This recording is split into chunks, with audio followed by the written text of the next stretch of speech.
paying for long-term care. So we're going to talk about what's the best way to utilize the assets that you have, how do you protect the assets that you have, how do you get the best return on capital, what's the best way to cover all these huge long-term care expenses that 7 out of 10 people are going to need and that are probably $250,000 or more. So first, obviously, the obvious one is long-term care insurance. That's the traditional one that everyone's familiar with. Now, it's interesting, funny to me that as an agent, advisor, and a parents who didn't have long-term care insurance, an advisor that sells insurance products and uses them in financial planning, I don't like long-term care insurance. And the reason is really because of the premium increases, right?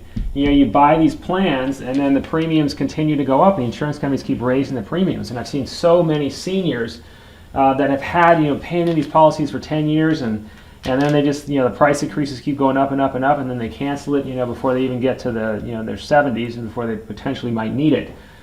So that's the problem with long-term care, and it's also, use it or use it, or use it or lose it, right? So it's very much, like regular insurance. Now, if long-term care insurance companies come out and start, getting the way where they're going to make, the premiums more stable and where they can put some guarantees in that, I'll kind of start looking at it again. From what I see now, it just doesn't look like, I don't like the way that they can do it. They really can price people out of it, and you can't, how are you supposed to plan for something when they aren't telling you what the premium costs are going to be?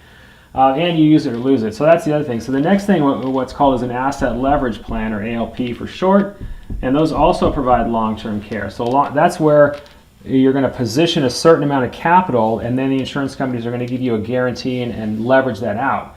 And I'll give you some examples of it. But the nice thing about that is that it's not use it or lose it. What will basically happen here is you have this fixed payment, so that's going to stay the same. It's whatever, they give you your guaranteed number. Here's what you're putting in. They give you a guaranteed number of care. Here's your care. You know what it is. And then if you use it, great, you got the long-term care. And if you don't use it, then there's a death benefit that passes to beneficiaries. Okay, so it's not use it or lose it. You know that when you put money into it, that something is going to come out of it, and it's either you're going to use it for your care, or you're going to use it for death benefit that's going to go to beneficiaries. It's not use it or lose it. I think that's better. But what people want to know, is it better to self-pay? Self-pay is certainly a viable option. Just invest the money yourself, keep it going. And I'll give you an example of that. Now, when you run kind of long-term care examples, it's probably one of those things that you have to run with an agent because it's absolutely different by everyone's age. So this is just, I'm going to give you a ballpark number, some ballpark numbers to kind of think about, but you really got to run those with someone who knows how to run these types of numbers. But when you look at, I'll give you an example of a self-pay, and a client that we were working with that, again, was looking to either use their IRA money, which they were just going to have there invested to cover the cost, or use one of these asset leverage type plans. And in this case, this was 59-year-old male, and when you're looking at asset leverage, they'll have the ways that you can either single pay it, meaning you put all the money in at once, you drop in a chunk of money, or you 10 pay it. And this one, the number was $12,000, and it was $12,800, and it was for 10 years. So that's what's called a 10 pay. So over that time, right, they're going to put in $128,000.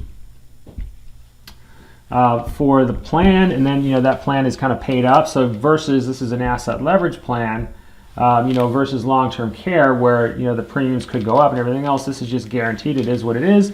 And then at age 80 years old, that was going to provide $132,000 a year, for care. So this is for care. So a pretty good benefit, for 5 years, so it's going to pay out what, $650K, in benefit.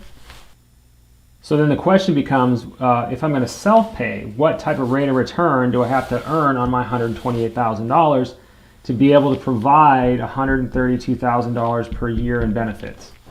Okay, and so that's where the numbers get kind of crazy. When you look at, okay, I got to invest that $128,000, you calculate it out, you'd need an 11% rate of return on your money to get the same level of care, $138,000 per year for 5 years. Now, obviously, it's pretty impossible, to go out there in those ages and invest and get, 11% rate of return. So if you use the benefit, clearly, it's a great way to protect capital, because what you're doing is you're just limiting your losses. You're saying, I'm going to carve out $128,000. If I need long-term care, it's going to pay out $650,000 for that whole 5 years. I've limited my losses, versus if I go out there and I try and self-pay it and I got to invest it, I got to earn 11% rate of return. And so again, we looked at what would be the max, like what's a reasonable rate of return. Well, even if you can go out there and get 6% net of fees in taxes on the money, that would still only provide, roughly $50,000, $55,000 per year in care on a self-pay, right? Versus, this is going to provide, $132K. So clearly, I think asset leverage plans can do a better job, because then what happens? So if this, let's say they don't use the care, what happens here is that there's still a death benefit, and the death benefit was, I think, $142,000. Okay, so you put in 128 in that case, that it's going to pay out 142,000 if you don't use it. Is that great rate of return? No, it's about 75 basis points. Now you can, this is over a 10-year period of time, you can also lump sum it. So instead of lump summing, in this case, 128,000 over 10 years, he could just put in 100K at once, gives you a pretty big discount, and then it gives the same benefits, saves you 28K, and then it makes, the return on death benefit maybe 1.75. So the returns there are obviously nothing to write home about, but at least you're getting something for the money. At least it goes to beneficiaries if you don't use it. And it's going to be a lot easier than trying to go out and generate 11% rate of return in the stock market, which is pretty difficult to do.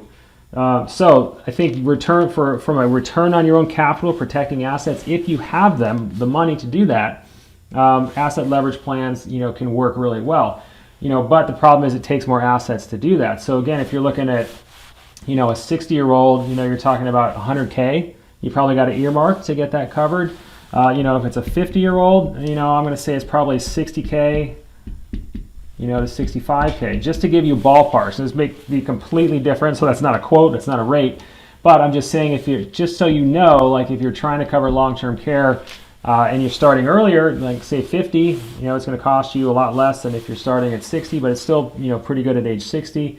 And then they will even issue those types of plans all the way up to age 80. So there is flexibility there to protect assets. Now, the other strategy you use these for is, like, let's say you have a husband and wife, maybe it's your parents or something like that, and one of them is already in a position where they need care, but now you don't want them to spend down all the assets, right? Because if you have a husband and wife and maybe dad's sick, he's getting care, you're seeing those assets spend down. How do you protect the other assets so mom doesn't, be out on the road or whatever? So you can use the asset leverage plans. They issue all the way up to age 80. You can put the assets in for her. Now it's under a long-term care umbrella. That money is protected. Then he may be able to qualify for state funding and state assistance.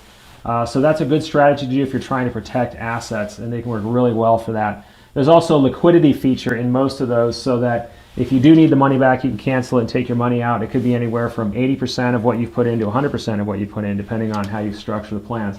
So those are a little more flexible than these ones, which we talked about, are use it or lose it. I'm always monitoring those, and if they come back and we start seeing, hey, some premium stability where you can get some guarantees, they're not going to keep jacking the rates up on people, then we'll look at those again. So in the next section, there's other ways to cover long-term care. We'll go through those, but hopefully this was helpful. And if you have any questions, you can leave them down in the comments below, and we'll answer them.